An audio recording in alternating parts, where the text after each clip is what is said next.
Hello everyone, আসসালামু আলাইকুম। সবাইকে ওয়েলকাম করছি আমার চ্যানেলের আরও একটি নতুন ভিডিও দেখার জন্য। আজকে আমি আবারও হাজির হলাম আরও একটি নতুন ভিডিও নিয়ে।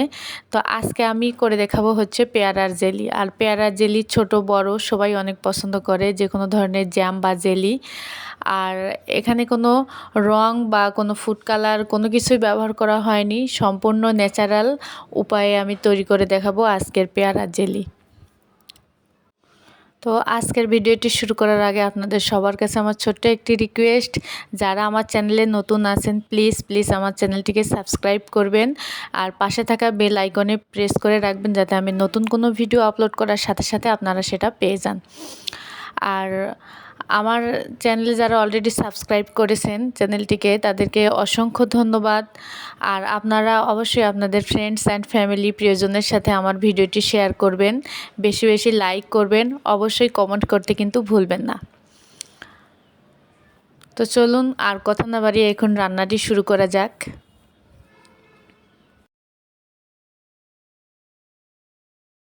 তো এখানে আমি 2টা পেয়ারা নিয়ে নিয়েছি।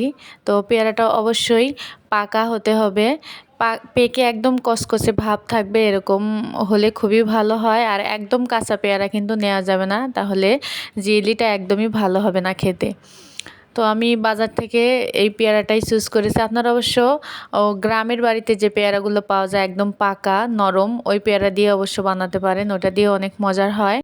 তো পেয়ারাগুলো আমি মাঝখান দিয়ে ফালি করে কেটে নিয়েছি। আপনারা চাইলে ছুরি বা বটির সাহায্যে এটাকে কেটে নিতে পারেন। অনেকে আবার আলু কাটার যে গ্রেটার আছে ওইটাতেও গ্রেট করে নেয়। তো আমি এখানে ছুরির সাহায্যেই আমি কেটে নিচ্ছি, কুচি কুচি করে কেটে নিব। তো আপনারা একটু খেয়াল করলেই দেখতে পারবেন কিভাবে কাটছি আমি। তো সবগুলো পেয়ারা আমি এইভাবে ছোট ছোট পিস করে কেটে নিব।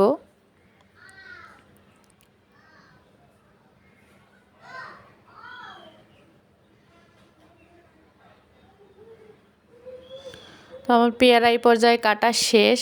এখন আমি এগুলো একটা বাটিতে তুলে নিব।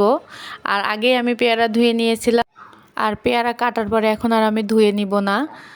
তো আমি একটা বাটিতে তুলে নিচ্ছি। চুলায় আমি একটা কড়াই বসিয়ে দিয়েছি। তো কড়াইয়ের মধ্যে আমি পেয়ারাগুলো ঢেলে দিব। এই পর্যায়ে ঢেলে আমি 2.5 কাপ পানি দিব এখানে। তো পানিগুলো এমনভাবে দিতে হবে যাতে পেয়ারাগুলো অর্ধেকটা ডুবে থাকে এবং কিছুটা উপরের দিকে ভেসে থেকে, এভাবে পানি দিতে হবে। 2টা পেয়ারের জন্য আমার 2.5 কাপ পানি যথেষ্ট। তো আমি ঢাকনা দিয়ে ঢেকে কিছুক্ষণ জাল করে নেব।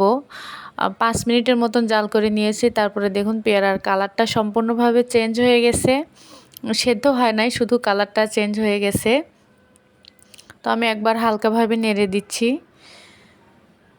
তো আবারও আমি ঢাকনা দিয়ে ঢেকে 5 মিনিটের মতন জাল করে নিব। তো 5 মিনিট পরে দেখুন পেয়ারাটা একদম সেদ্ধ হয়ে গেছে। এর মাঝখানে আমি আরও একবার তুলে নেড়ে দিয়েছিলাম পেয়ারাগুলো। তো আমি চুলাটা বন্ধ করে দিয়েছি। এখন আমি একটা ছাঁকনির সাহায্যে পানিগুলোকে আমি সেঁকে নিচ্ছি ভালোভাবে। আর আর যে পেয়ারার যে অংশগুলো রয়ে গেছে ওগুলোর আর আমার কোনো দরকার নাই। এখন শুধু দরকার হচ্ছে পেয়ারার এই পিওর পানিটুকু। তো এখন মেপে দেখা যাবে কতটুকু পানি হয়েছে। তো আমার এখানে মোটামুটি পানি হয়েছিল 1.5 কাপের মতন। তো পেয়ারার এই অংশটুকু আমি আর নিব না, এটা আমি ফেলে দিব, এটার কোনো কাজে লাগবে না। তো আমি এখন চুলায় একটা পাতিল বসিয়ে দিয়েছি। তো পাতিলের মধ্যে আমি পানিটা মেপে দিয়ে দিচ্ছি। যে কাপ দিয়ে আমি পানি দিয়েছিলাম এর আগে, ওই কাপ দিয়ে মেপে নিচ্ছি। এখানে 1.5 কাপ পানি হয়েছে আমার। তো পানিটা আমি চুলাটা আমি অন করে দিয়েছি। আর যে কাপ দিয়ে আমি পানিটা মেপে দিচ্ছি ওই কাপেরই পরিমাণ আমি আধা বাটি চিনি নিয়ে নিয়েছি। পরে অবশ্য অল্প একটু চিনি আমার লেগেছিল, মোটামুটি 1 বাটি চিনি আমার লেগেছিল। তো আপনারা আমার রেসিপি ফলো করে বাসায় একবার হলেও ট্রাই করে দেখবেন। আর পেয়ারা তো মোটামুটি সব সময় সব সিজনেই পাওয়া যায়, আর বর্ষাকালে একটু বেশিই পাওয়া যায়। তা আপনারা একবার হলেও বাসায় এইভাবে বানিয়ে ট্রাই করে দেখবেন, ছোট বড় বাচ্চারা সবাই পছন্দ করবে বাসার।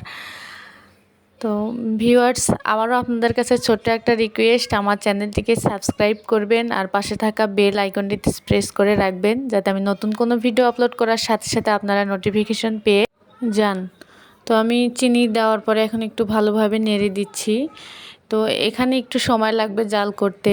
তো আমি মোটামুটি আমার জাল করা শেষের দিকে। তো মাঝখানে আর আমি কোনো ভিডিও শ্যুট করি নাই, তো একবারে হওয়ার কিছুক্ষণ আগে আমি আপনাদেরকে দেখিয়ে দিচ্ছি। তো বাটিতে আমি একটু পানি নিয়ে নিয়েছি দেখানোর জন্য যে হয়েছে কিনা, কিন্তু হয়নি। যদি এটা হয়ে যেত তাহলে পানির মধ্যে দেওয়ার সাথে সাথে সেটা জমে যেত, কিন্তু এটা আমার এখনও হয়নি। তো তার 5 মিনিট পরে আবার একটু আপনাদেরকে দেখাচ্ছি। এই যে দেখুন, হাতের সাথে দেওয়ার পরে তারের মতন দেখা যাচ্ছে, 1 তার হচ্ছে, 2 তার হচ্ছে। তো যখন বুঝবেন যে এটা এরকম হচ্ছে, সাথে সাথে চুলাটা বন্ধ করে দিবেন। আর চুলাটা বন্ধ করার একটু আগে 1 ফালি লেবু আমি দিয়ে দিচ্ছি। আর লেবুটা এখানে প্রিজারভেটিভ হিসেবে কাজ করবে, কোনো ছত্রাকের আক্রমণ করবে না। আর এটা নর্মাল ফ্রিজে রেখে 2 থেকে 3 মাসের মতন সংরক্ষণ করা যাবে। বাসায় বানানো কোনো রকম ভেজাল ছাড়া, নির্ভেজাল একদম ফ্রেশ জেলি। আপনারা অবশ্যই বাসায় একবার ট্রাই করে দেখবেন। তো আমার জেলিটা রেডি। এখন আমি যে পাত্রে এটা আমি সেট করব সেটা নিয়ে নিয়েছি। অবশ্যই এটা কাঁচের জার কিংবা গ্লাস যেটাই হোক, কাপ, মগ কিংবা বয়ম হতে হবে কাঁচের। তো আমি এটা একটা কাঁচের আমি গ্লাস নিয়ে নিচ্ছি শুধু আপনাদের সাথে শেয়ার করার জন্য। তো দেখুন, এটা আমি এখন ঢেলে নিচ্ছি। আর এটা গরম গরম থাকা অবস্থায় যে পাত্রে আমি সেট করবেন সেই পাত্রটি ঢেলে নিতে হবে, পরে আর এটা অন্য পাত্রে ঢালা যাবে না। তো এই দেখুন, তার 1 ঘন্টা পরে আমি এটা আপনাদেরকে দেখাচ্ছি কত সুন্দর হয়েছে মাশাআল্লাহ, আর খেতেও কতটা লোভনীয় হয়েছে। দেখুন, আমি একটা ব্রেডের সাথে লাগিয়ে দেখাচ্ছি, আপনাদের সাথে শেয়ার করছি। এই যে দেখুন কত সুন্দর হয়েছে।